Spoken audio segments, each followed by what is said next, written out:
ঠিক কলিজার টুকরা ভাইয়েরা, সিদ্ধান্ত আপনাকে করতে হবে।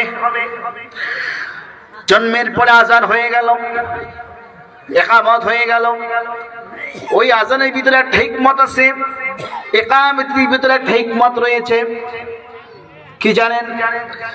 সন্তান যখন জমিন আসলো, আসার পরে প্রথম তার কর্ণকুহরে পৌঁছে দেওয়া হলো আল্লাহু আকবার। কি পৌঁছে দেওয়া হলো? আল্লাহ সবচেয়ে ছোট না বড়? আল্লাহ সবচেয়ে মহান, আল্লাহ সবচেয়ে বড়।